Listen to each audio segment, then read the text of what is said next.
बिस्मिल्लाहिर्रहमानिर्रहीम। अस्सलाम वालेकुम बच्चों, वेलकम टू ऑनलाइन लेक्चर्स।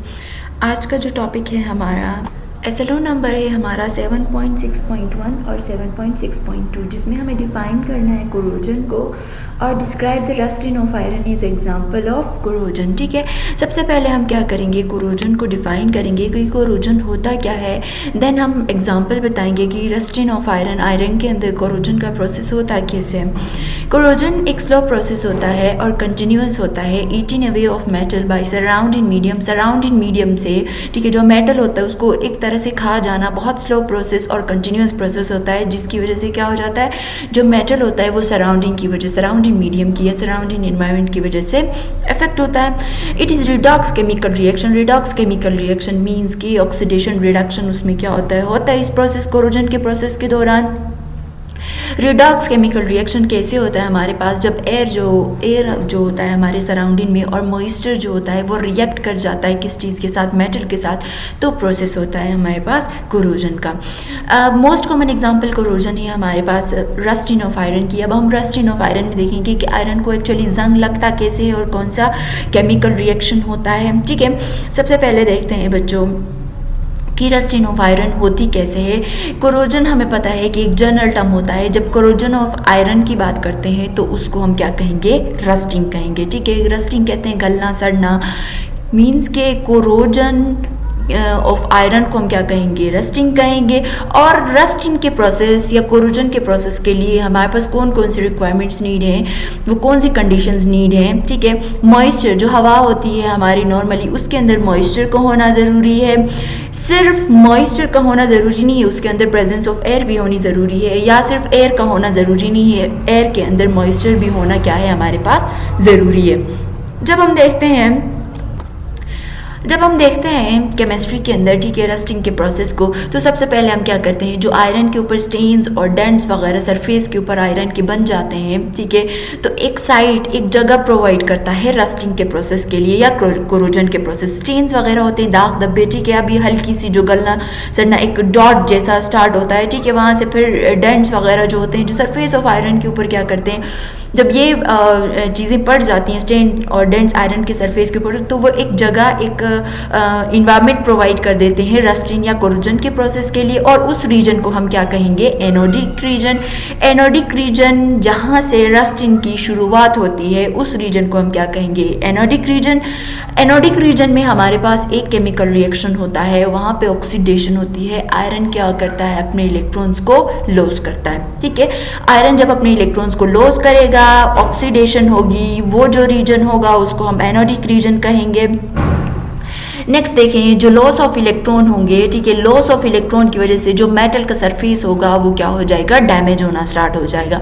और जो free electrons, loss of electrons means कि ये जो लॉस किए हैं आयरन ने इलेक्ट्रॉन्स, वो फ्री इलेक्ट्रॉन्स क्या करेंगे, मूव करेंगे आयरन शीट के ऊपर। जिस शीट की हम बात कर रहे हैं, ठीक है, जिस सरफेस की बात करें, उस शीट के ऊपर क्या करेंगे, वो फ्री इलेक्ट्रॉन्स मूव करेंगे जब तक वो किसी ऐसे जगह तक नहीं पहुँच जाते जहाँ पे ऑक्सीजन की कंसनट्रेशन ज़्यादा हो उस सरफेस के ऊपर, और वहाँ पे ऑक्सीजन और क्या कहते हैं, वाटर की कंसंट्रेशन ज़्यादा हो। वाटर मीन्स के मॉइस्चर की कंसंट्रेशन वहाँ पे क्या हो हमारे पास ज़्यादा। वो फ्री इलेक्ट्रॉन्स जब जहाँ पे ऑक्सीजन की कंसंट्रेशन ज़्यादा है और जहाँ पे वाटर की कंसंट्रेशन ज़्यादा है वहाँ पे मूव करेंगे। जिस साइड पे, ठीक है, जिस साइड पे जो इलेक्ट्रॉन लॉस हुए हैं वो मूव करेंगे, जिस साइड की तरफ मूव करेंगे उस रीजन को या उस साइड को हम क्या कहेंगे, कैथोड कहेंगे या कैथोडिक रीजन कहेंगे।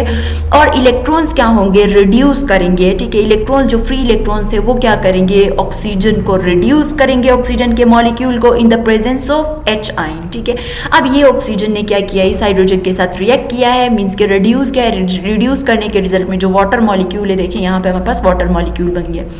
और जो H आयन हमारे पास आया है इसमें से, ठीक है, ऑक्सीजन ने जो H आयन के साथ रिएक्ट किया है वो कार्बोनिक एसिड H2CO3 ने हमें प्रोवाइड किया है। अब ये CH2CO3 जिसको हम कार्बोनिक एसिड कहते हैं वो बना कैसे है, हमारे पास जो कार्बन डाइऑक्साइड है, वो हवा में जो कार्बन डाइऑक्साइड होता है वो जो वाटर के साथ या मॉइस्चर के साथ एक्ट करता है तो कार्बोनिक एसिड बनाता है। जाता है। तो इस कार्बोनिक एसिड से हमें क्या मिला है, ये हाइड्रोजन जिसने ऑक्सीजन के साथ रिएक्ट किया, और जो जिसने ऑक्सीजन ने इस हाइड्रोजन को क्या कहते हैं, इलेक्ट्रॉन जो होते हैं वो क्या करते हैं, ऑक्सीजन को रिड्यूस करते हैं। ये इलेक्ट्रॉन्स इस ऑक्सीजन को रिड्यूस करें, और जो ये हाइड्रोजन मिला है वो हमें कार्बोनिक एसिड से मिला है।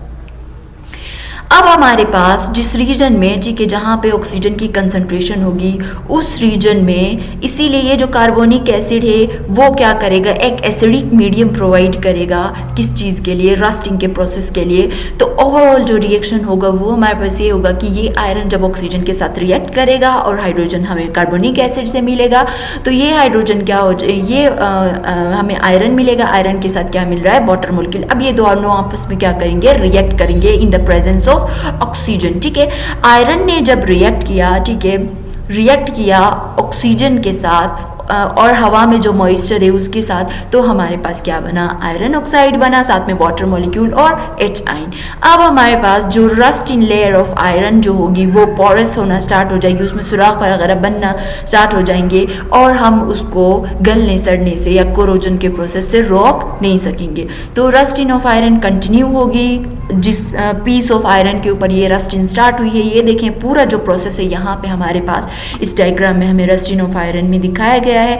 सबसे पहले देखें कि जो आयरन था, ठीक है, आयरन ने क्या किया, अपने इलेक्ट्रॉन्स लॉस किए, लॉस करने के रिजल्ट में ऑक्सीडेशन हुई। ठीक है, ऑक्सीडेशन के रिजल्ट में हमारे पास ये जो रीजन बना था, एनोडिक रीजन बना था। अब ये जो एनोडिक रीजन है वो क्या करेगा, वो जो इलेक्ट्रॉन लॉस किया आयरन ने वो उस सरफेस की तरफ मूव करेंगे या उस रीजन की तरफ मूव करेंगे जहाँ ऑक्सीजन और वाटर की कंसनट्रेशन हाई होगी। वाटर की कंसनट्रेशन मीन्स जहाँ पे ऑक्सीजन और मॉइस्चर की कंसनट्रेशन ज़्यादा होगी, और जो ऑक्सीजन होगा वो क्या हो जाएगा, रिड्यूस हो जाएगा। जो इलेक्ट्रॉन्स होंगे वो ऑक्सीजन को रिड्यूस करेगा, और वो जो रीजन होगा वो कैथोडिक रीजन होगा। कैथोडिक रीजन यहाँ पे जो हाइड्रोजन प्रोवाइड कर रहा था, जो कार्बोनिक एसिड से आ रहा था, ठीक है, वो क्या करेगा, रस्टिंग के प्रोसेस को एक्सीलरेट करेगा, मीन्स कि उस प्रोसेस को फास्ट करेगा। फास्ट करने के रिजल्ट में ऊपर जो प्रोसेस को हमने डिस्कस किया वो आप इस डायग्राम में भी देख सकते हैं। ये पूरा जो प्रोसेस है ये क्या है, हमारे पास रस्टिंग का प्रोसेस है। आई होप बच्चों आप लोगों को दोनों ऐसे लोग समझ में आए होंगे, समझें, इस टॉपिक को पढ़ें और इस डायग्राम के थ्रू, समरी के थ्रू पढ़ें, और कौन सा केमिकल रिएक्शन कैसे हो रहा है, ठीक है, कौन सा केमिकल रिएक्शन कैसे हो रहा है, ऑक्सीडेशन कहाँ पे हो रही है और रिडक्शन कैसे हो रही है। ठीक है, ये सारा आप लोगों ने क्या करना है, याद करना है, समझना है, और इसके नोट्स बनाए, और नंबर ऑफ पॉसिबल एमसीक्यूज जो बनते हैं आप लोग इससे मतलब बनाने की कोशिश करें और देख लें। Thank you so much for today's lecture.